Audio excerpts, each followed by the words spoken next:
Behind the familiar fog of disco ball reflections and sepia-toned mob epics, there's a weirder, wilder side of 70s film that's tragically been buried under a pile of VHS dust. So today, we're cracking open the celluloid crypt to spotlight 5 astonishingly overlooked gems from that decade. Movies that deserve a new audience, a cult following, and maybe even a Criterion restoration. Stick around to the end for a criminally ignored Robert Redford heist comedy, and while you're here, give that like button a tender tap, hit subscribe like it owes you money, and drop a comment with your own underrated picks. Alright, saddle up, we're diving in. If Clint Eastwood's Unforgiven had a pimply teenage cousin raised on trail dust and regret, it'd be the Culpepper Cattle Company. Directed by Dick Richards, a man with a name that sounds like a Mad Magazine alias, this gritty, grimy western burns off the Marlboro Man romanticism like a branding iron through denim. The story follows 16-year-old Ben Mockridge, played by a baby-faced Gary Grimes, as he joins a cattle drive expecting cowboy heroics and instead gets a crash course in moral rot, pointless death, and sunburn. Forget sweeping vistas and trumpet fanfares, this movie smells like sweat, rawhide, and bad decisions. The gunfights are sudden and sloppy, the cowboys are mean-spirited or melancholic, and nobody's riding off into a technicolor sunset. Realism is the goal, and this movie aches with it. Every gunshot echoes like a coffin nail. Bonus points for one of the greatest, most hilariously blunt voiceover exits in Western cinema. If you think Deadwood invented dusty nihilism, you haven't met Frank Culpepper. I'll always remember the summer of 1866. That was the most important year of my life. I'm with you, Mr. Culpepper. Why? Because I want to be a cowboy. Well, that's one hell of an ambition, boy. Yeah!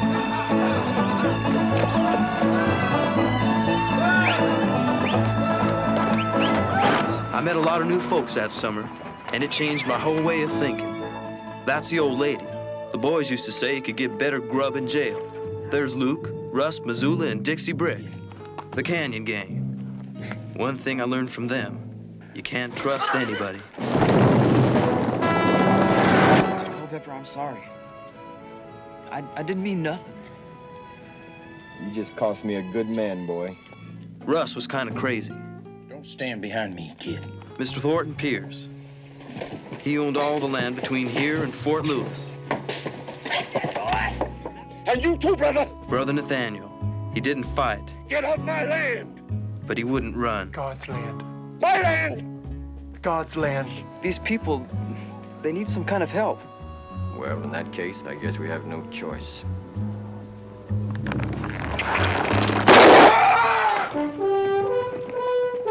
Here he comes.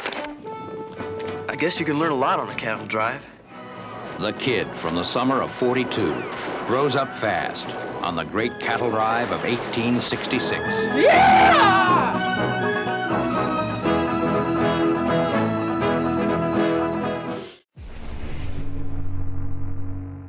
Set during the Great Depression and directed by the wonderfully erratic Robert Aldrich, Emperor of the North, originally released as Emperor of the North Pole, it was changed to avoid being mistaken for a heartwarming holiday story. It's basically Mad Max, Hobo Edition.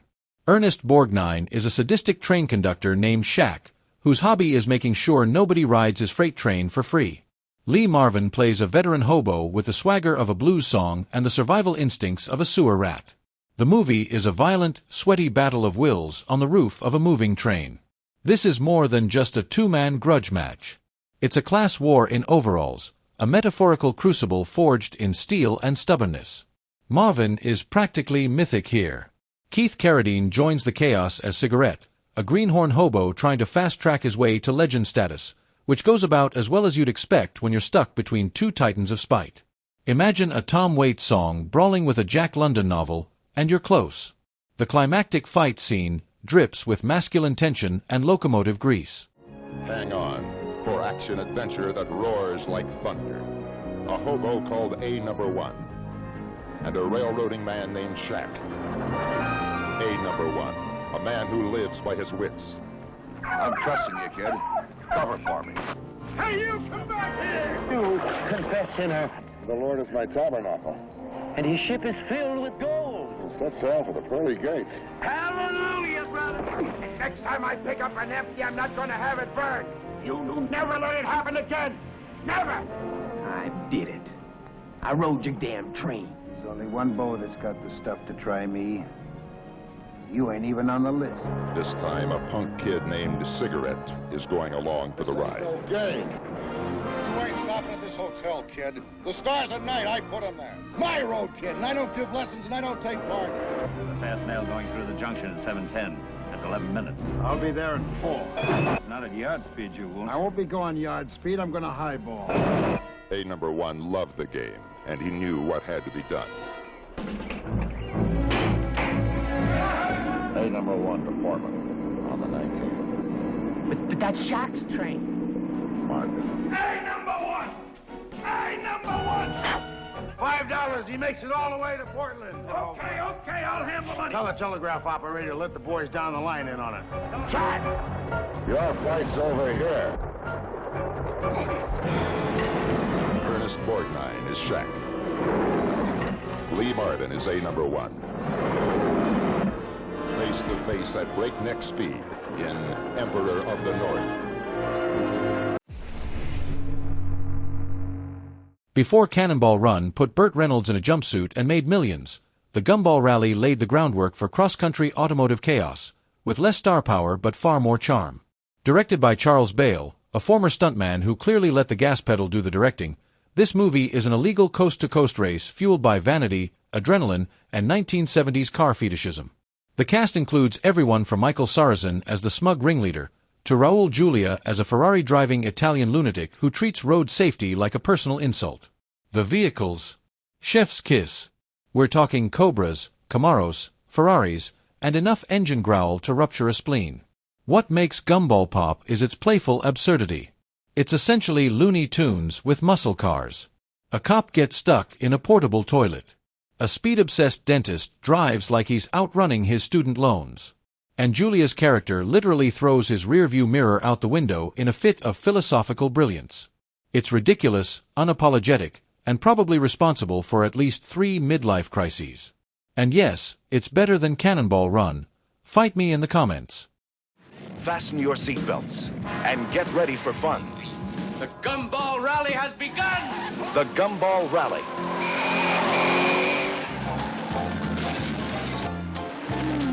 From Times Square to the Pacific Ocean. The next time out, I'm going to make sure you get a driver's license. 35 magic hours, flat out against the red line. The drivers come in all shapes, sizes, and sexes. Hey, slow that thing down! If you catch me, you can have me. The first rule of Italian driving.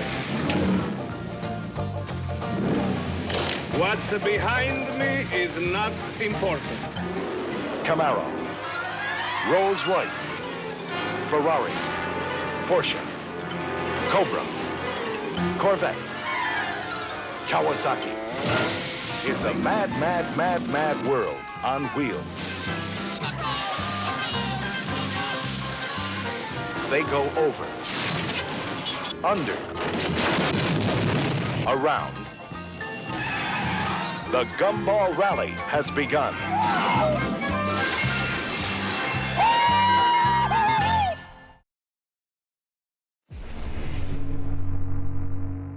If Leonardo DiCaprio in The Revenant had fewer Oscars and more grunting, then it would be Man in the Wilderness.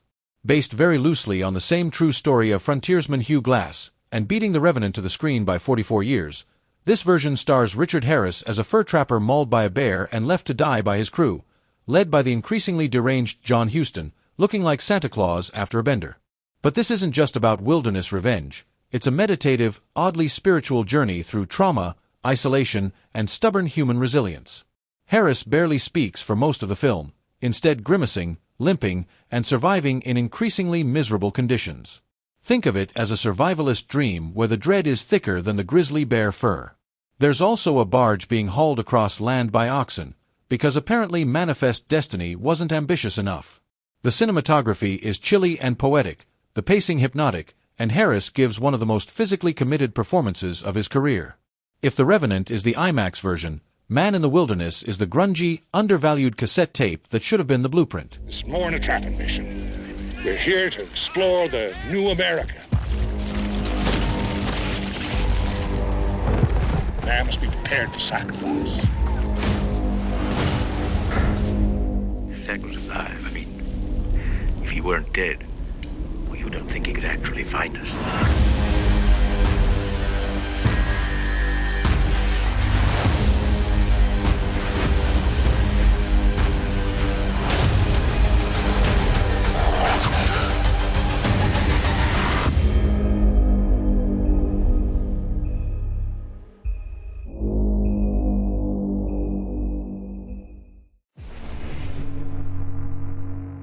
Before Ocean's 11 remake made heist movies slick, there was The Hot Rock, a glorious, neurotic caper with more failed plans than a Bond villain.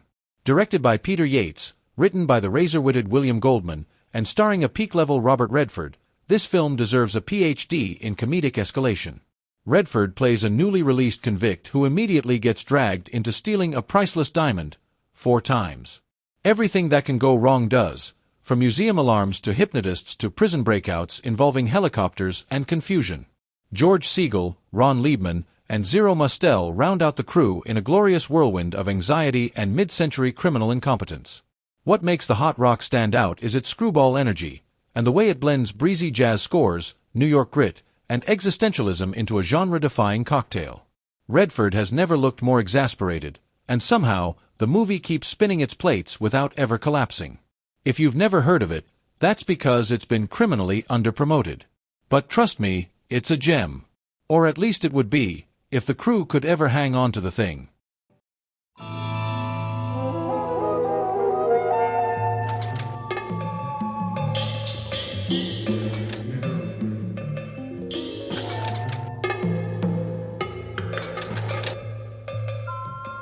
I won't pay a penny more than $25,000 a man.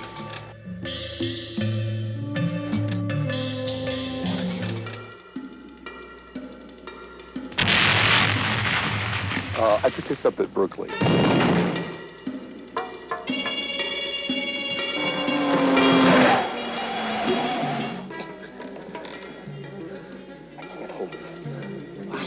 Hold it!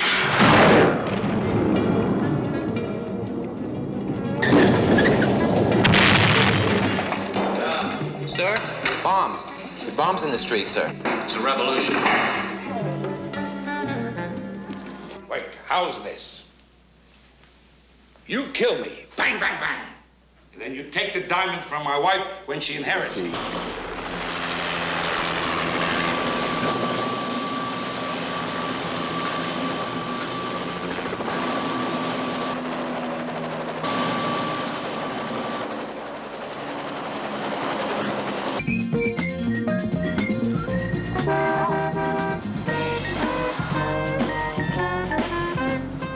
Still here. You're officially in the cool club.